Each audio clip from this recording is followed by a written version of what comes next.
જય ઊંચડિયા હનુમાન દાદા। એક મરણ પથારીએ પડેલા પિતાએ પોતાના પુત્રને બોલાવી અને કીધું કે આલે બેટા, આ એક જૂનવાણી ઘડિયાળ છે જે મને મારા પિતાએ એટલે કે તારા દાદાએ આપેલી। આને તું ભંગારીની દુકાને જા અને આની મૂલ્ય કરાવતો આવે।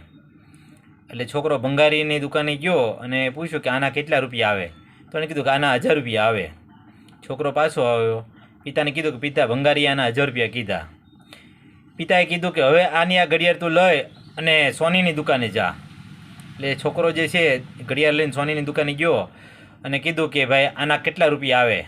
તો સોનીએ કીધું ઘડિયાળ જૂની છે પણ આમાં થોડાક હીરા છે એટલે આના હું તમને 10,000 રૂપિયા આપી શકું। છોકરો પાછો આવ્યો અને કીધું કે પપ્પા, સોનીએ આને 10,000 રૂપિયા આપવાનું કીધું। પછી કીધું કે આની આ ઘડિયાળ તું એક મ્યુઝિયમવાળા પાસે લઈને જા।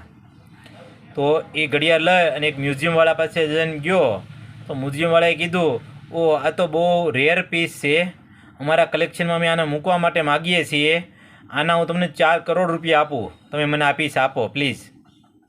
છોકરો તરત એને પપ્પા પાસે આવ્યો અને કીધું કે પપ્પા, આને તો મને 4 કરોડ રૂપિયા કીધા।